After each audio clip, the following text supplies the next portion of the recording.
ರೇಣುಕಾಸ್ವಾಮಿ ಕೊಲೆ ಪ್ರಕರಣದ ಆರೋಪಿಯಾಗಿರುವಂತಹ ದರ್ಶನ್ ವಿಚಾರದಲ್ಲಿ ಸರ್ಕಾರ ಎಡವಟ್ಟನ್ನ ಮಾಡಿಕೊಳ್ತಾ ಅನ್ನೋ ಪ್ರಶ್ನೆ ಸಾರ್ವಜನಿಕವಾಗಿ ಮೂಡ್ತಾ ಇದೆ. ಪ್ರಮುಖವಾಗಿ ವಿವಿಐಪಿ ಕೇಸ್ ಆಗಿದ್ರೂ ಕೂಡ ಸರ್ಕಾರ ಅಥವಾ ಜೈಲು ಅಧಿಕಾರಿಗಳು ಯಾಮಾರಿದ್ರ?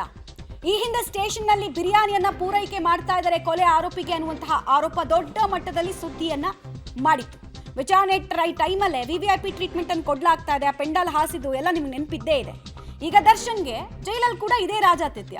ಜೈಲಲ್ಲಿ ಸಿಸಿಟಿವಿ ಇದ್ರು ಜೈಲಧಿಕಾರಿಗಳಿಗೆ ಗೊತ್ತೇ ಆಗ್ಲಿಲ್ವಾ ಅಥವಾ ಜಾಣ ಕುರುಡುತನವನ್ನ ಪ್ರದರ್ಶನ ಮಾಡಿದ್ರಾ? ಸರ್ಕಾರವೇ ವಿಐಪಿ ಟ್ರೀಟ್ಮೆಂಟ್ಗೆ ಅವಕಾಶವನ್ನು ಕೊಡ್ತಾ? ಇದು ಜನರಿಗಿರುವಂತಹ ಒಂದು ಪ್ರಶ್ನೆ, ದುಡ್ಡಿನ ಮೇಲೆ ನಿಂತಿರುವಂತಹ ವ್ಯವಸ್ಥೆ ಬದಲಾವಣೆ ಆಗದೇ ಇಲ್ವಾ? ಹಾಗಾದ್ರೆ ಬದಲಾವಣೆ ಅನ್ನೋದನ್ನ ನಾವು ಎಕ್ಸ್ಪೆಕ್ಟೇ ಮಾಡೋದಕ್ಕಾಗೋದಿಲ್ವಾ? ಹಾಗಾದ್ರೆ ಇಷ್ಟು ದೊಡ್ಡ ಕೇಸ್ನಲ್ಲಿ ಇಷ್ಟೊಂದು ಇರ್ರೆಸ್ಪಾನ್ಸಿಬಿಲಿಟಿ ಹೇಗೆ, ಬ್ಲಂಡರ್ ಹೇಗೆ ಅನ್ನೋದು ಪ್ರಶ್ನೆ. ಡೀಟೇಲ್ಸ್ ಕೊಡ್ತಾರೆ ಉಮೇಶ್. ಜೈಲನ್ನ ರೆಸಾರ್ಟ್ ಆಗಿ ಮರುಸೃಷ್ಟಿ ಮಾಡಬೇಕು ಅಂತ ಕೆಲ ಭ್ರಷ್ಟ ಅಧಿಕಾರಿಗಳು ಕೈದಿಗಳು ಪಣ ತೊಟ್ಟಿದ್ದಾರೆ. ವಿವಿಐಪಿ ಕೇಸ್ನಲ್ಲೂ ಇಂತಹ ಬ್ಲಂಡರ್ ಅನ್ನು ಮಾಡ್ಕೊಳ್ತಾರೆ ಅಂದ್ರೆ ನೇರವಾದಂತಹ ಹೊಣೆಗಾರಿಕೆ ಅಥವಾ ಹೆಲ್ಡ್ ರೆಸ್ಪಾನ್ಸಿಬಲ್ ಯಾರು ಅಂತ ಕೇಳಿದ್ರೆ ಗೃಹ ಇಲಾಖೆ. ಹೇಗಿದ್ ಸಾಧ್ಯ ಆಯ್ತು ಅನ್ನೋದೇ ಈಗಿರುವಂತಹ ಪ್ರಶ್ನೆ ಅಥವಾ ಸಾರ್ವಜನಿಕವಾಗಿ ಮೂಡ್ತಾ ಇರುವಂತಹ ಆಕ್ರೋಶ.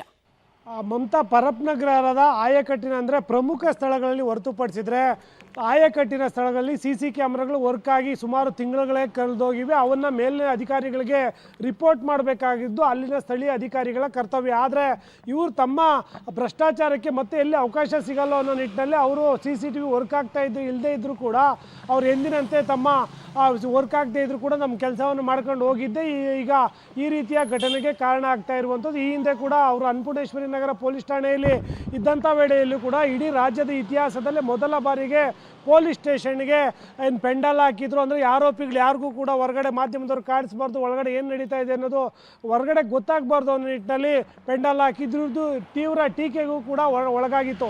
ಇದಾದ ನಂತರದಲ್ಲಿ ಈಗ ಪರಪ್ನಗರ ಜೈಲಲ್ಲಿ ನಟ ದರ್ಶನ್ಗೆ ರಾಜಾತಿಥ್ಯ ಕೊಟ್ಟಿರುವಂಥದ್ದು ಕೂಡ ಮತ್ತೆ ದೊಡ್ಡ ಮಟ್ಟದಲ್ಲಿ ಟೀಕೆಗೆ ಗುರಿಯಾಗಿರುವಂಥದ್ದು. ಈಗ ಎಚ್ಚೆತ್ತಂಥ ಸರ್ಕಾರ ಈಗ ಕ್ರಮ ಕೈಗೊಳ್ತೀವಿ ಅಂತೇಳಿ 7 ಜನ ಅಧಿಕಾರಿಗಳನ್ನು ಸಸ್ಪೆಂಡ್ ಮಾಡಿ ಇನ್ನು ಮುಂದೆ ಈ ರೀತಿ ಆಗದಿದ್ದಂಗೆ ಕ್ರಮ ವಹಿಸ್ತೀವಿ ಅಂತೇಳಿ ಈಗ ಭರವಸೆ ಮಾತ್ರ ಕೊಡ್ತಾ ಇರುವಂಥದ್ದು. ಮಮತಾ, ಆಲ್ ರೈಟ್, ಧನ್ಯವಾದ ಉಮೇಶ್ ತಮ್ಮ ಮಾಹಿತಿಗಾಗಿ.